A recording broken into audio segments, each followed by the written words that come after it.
احلى مسا على اخواتي الحبايب، يا رب كلكم تبقوا بخير. النهارده كان نتكلم عن ماتش الاهلي وصن داونز اللي خلص في مصلحه نادي صن داونز 5-2. الماتش ده كان بيتلعب بره في جنوب افريقيا وعلى ارض صن داونز، وخلص بنتيجه 5-2.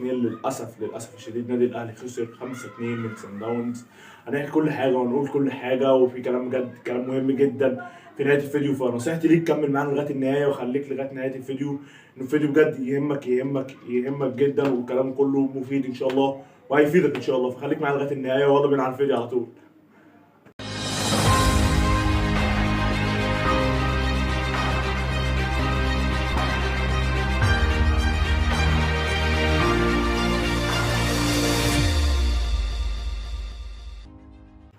اهلا مسا على اخواتي الحبايب، يا رب كلكم تبقوا بخير وبصحه كده تملي يا رب. قبل اي حاجه زي ما اتعودنا نصلي على سيدنا محمد، ولو بتتفرج على الفيديو ده في وقت صلاه اقفل الفيديو وروح صلي، وبعد ما تخلص الصلاه وبتعالى اتفرج على الفيديو. بص كده يا باشا، خليها سريعه. يعني انا مش عارف اقول ايه والله، انا بجد ما ليا نفسي اعمل فيديو بجد، اول مره اصور كده بجد، ماليش نفسي نهائي اصور. 5-2 نتيجة تقيلة وبتتكرر تاني. لا المرة الأولى كانت 5-0. المرة دي أنت بقيت كويس، جبت هدفين يعني ولا إيه؟ مش فاهم، أنا مش فاهم أنت عملت كده ليه النهاردة. النهاردة اللي حسيته مفيش تكتيك. شوط أولاني مفيش تكتيك، مفيش أي حاجة من مدير فني، اللي مفيش مدير فني أساسا يعتبر. اللعيبة دي نازلة تلعب بدماغها، مفيش مدير فني نهائي. كولر حسيته ما جاش بربع جنيه، مفيش تفكير من كولر نهائي طول الماتش. بامانه زفت الزفت جدا يا كولر. كلام بجد يحزن ان انا اقوله، بس بجد لازم اقوله. ده ناحيه كولر مفيش تكتيك. مش هطلع اتكلم معاك في تكتيك عشان الماتش بجد مفيهوش تكتيك. بربع جنيه، بربع جنيه مفيش تكتيك. انا بجد مخنوق والله العظيم اللي كان بيحصل. تعالى تاني حاجه، عايز افهمك. لعيبه الاهلي ديت شناوي، شناوي حارس مصر ومنتخب مصر الاول، لاعب خبرات تقيلة، لاعب ما يهموش عدد الجماهير قد ايه، لاعب تقيل، لاعب عنده خبرات وقدم مسؤولية. علي معلول لاعب دولي وراح لعب في كاس عالم ولعب قصاد فرنسا، ولاعب دولي. عبد المنعم لعب في افريقيا مع منتخب مصر وتقيل.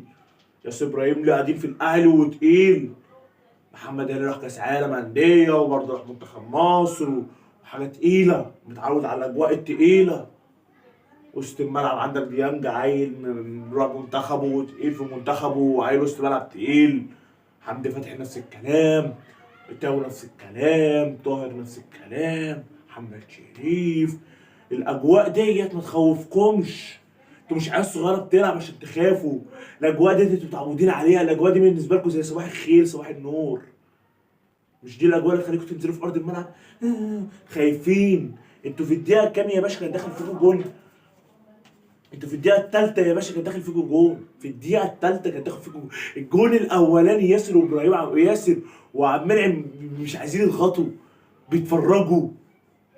مفيش ضغط، مفيش لعيبة عندها روح في أرض الملعب. أنا بجد مش هتكلم تكتيك يا عم، ينعل أم التكتيك واللي عملوا التكتيك. انزل بروح، العب بروح الفانيلا اللي أنت لابسها.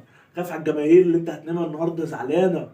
مفيش روح. اقسم بالله العظيم اللي كان بيلعب في الماتش ده هو بيرسي تاو.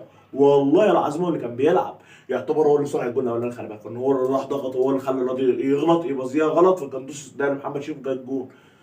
المهمه كلها اساسا جت من تاو اللي ما كانش حد يفكر يضغط على الواد. شوط الجول الثاني كان جول لتاو اللي جابه مجهود فردي. تاو النهارده الوحيد هو اللي كان بيلعب لوحده. انت النهارده ما جبتش بربع جنيه. انت يا شناوي زي الخرا، انت كلكم زي الخرا. 11 لاعب كان في ارض الملعب زي الخرا ما عداك انت يا تاو. بص الكلام خارج عنك. انت فين يا عم ديانج يا دبابه بشريه؟ انت فين؟ سيبك بقى من الناس زملكاوي تقول اللي بقول الكلام ده عشان خاطر، لا لا لا اقسم بالله مش عشان حاجه، بس انا بجد زعلت على ده النهارده. لا شوط اولاني زي الزفت. شوط اولاني تعالى اقول لك اللي جول اللي جت فيك وفي حضرتك يا باشا. تعالى كده اقول لك. جون اولاني جه في الدقيقه الثالثه من بره خط ال 18 بالتسديده. كان ياسر وعبد المنعم بيتفرجوا عليها، كانوا نايمين مش موجودين. كان لسه ما جوش من مصر.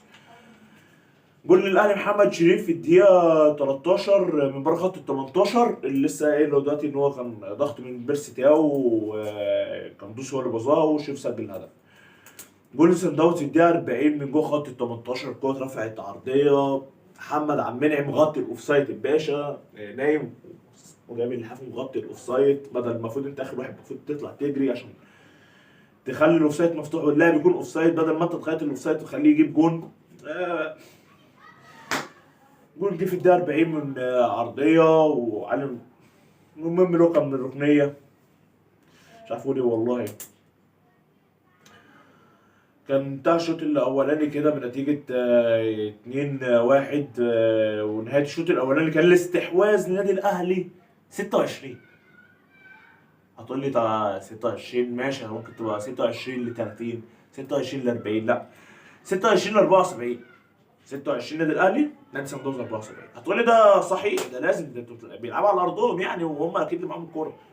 تمام يا باشا، ده صحيح، ده كتكتيك لازم الفريق اللي على الارض هو اللي يكون ماسك كوره وهو اللي معاه خطوره وكل حاجه، بس بدرجه ان انت ما تضغطش عليه، بدرجه ان انت تسيب له الكوره ان هو يوصل ل 74 وانت 26 ومفيش ضغط على المنافس اللي قصادك.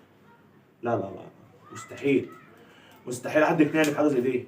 انت لازم على الاقل كنت تضغط.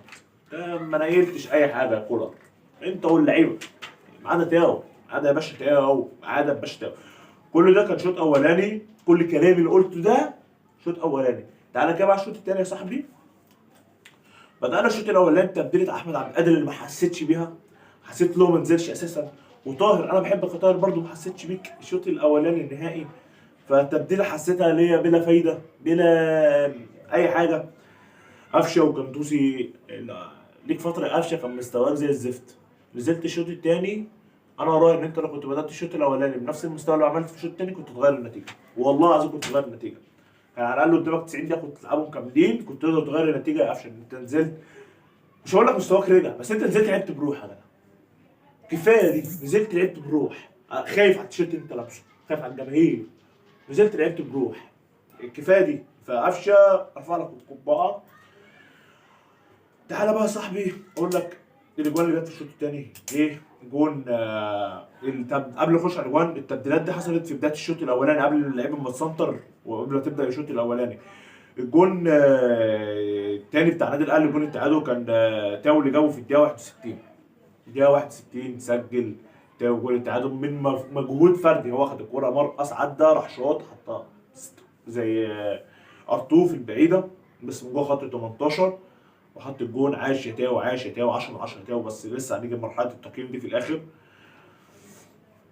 وبعد الجون ده حصل تبديل اللي هو بتاع ياسر ابراهيم، ونزل رامي ربيعه. مش فاهم التبديل اللي حصل ليه، اصابه في حاجه اللي ياسر ابراهيم ما فهمش، بس هو قلب مدافع بمدافع، فما فيهوش تكتيك يعني، ما فيهوش حاجه. سحبت مدافع نزلت مدافع، فقشطه. رد على جون تاو، صن داونز ردت على جون تاو لهدف صن داونز سجلته في الدقيقة 72. جون صاروخ، صاروخ، صاروخ فضائي في الدقيقة 72. هتقول لي طب صاروخ فضائي، في ناس بتقول بقى ان الجون ده غلط الشناوي، مش غلط الشناوي. هو مش غلط الشناوي، بس على رأي المذيع اللي كان بيعلق عليه محمد علي، انت ليه ما حاولتش على الكورة يا شناوي؟ الكورة جاية في نفس المكان اللي انت واقف فيه، طب انت كده والكورة جاية كده يا شناوي، انت حتى ما حاولتش تعمل كده، تعمل كده، تعمل اي حاجه. ما حاولتش، انت وقفت اتفرجت عليه. انت عارف انت لو في زاويه والكوره رايحه في زاويه كنت تقول لي خلاص الثبت جاي على الثابته، بس انت لا، انت واقف الكوره جايه يعتبر بعيد عن دماغك سيكه، يعني انت كنت ممكن ترفع ايدك، هي كانت ممكن تاخد ايدك وتخش ان الكوره بجد صاروخ، بس كنت حاول، كنت انت اي منظر يعني يا شناوي. كنت يا عم ممكن في ساعتها تطلع بره، تخبط فتطلع قدام شويه تطلع فوق العارضه. ما حاولتش على نهايه يا شناوي. انت صاحب خبرات كبيره يا شناوي، صاحب خبرات عظيمه يا شناوي، فالمفروض كنت مش عارف اقول ايه، والله ما عارف. بعد كده بعد الهدف اللي صن داونز سجلته في الدقيقه 72 الصاروخي، تبديل نزل السولية وخرج حمدي فتحي. برضه تبديله محدش ما عملتش حاجه يعني، ما عملتش حاجه بجد. بعد كده نزل كهربا وخرج محمد شريف، ما فيش اي حاجه، ما حسيناش.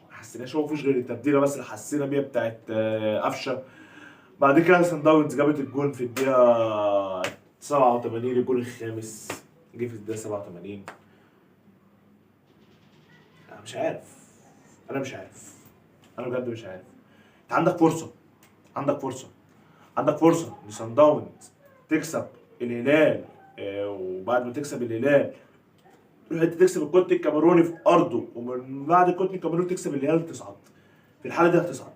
اذا لو الهلال تقريبا اتعادلت او كسبت، اسف يا جدعان، الفون انفصل وانا بصور، فممكن تلاقوا انا كنت بقول حاجه وقفنا في نقطه تانيه خالص. مش في تيك توك عشان خاطر ارجع والكلام ده، فعادي غصب عني التليفون انفصل، ف اسف. كنت بقول لك انت عندك فرصه ان انت ان شاء الله تقدر ترجع ان انت تكسب المريخ هنا وتكسب القطن الكاميروني، ولازم بيكون سان داونز كسبان المريخ، لان المريخ لو كسبت، قصدي استغفر الله العظيم يا رب، قصدي الهلال مش المريخ، الهلال.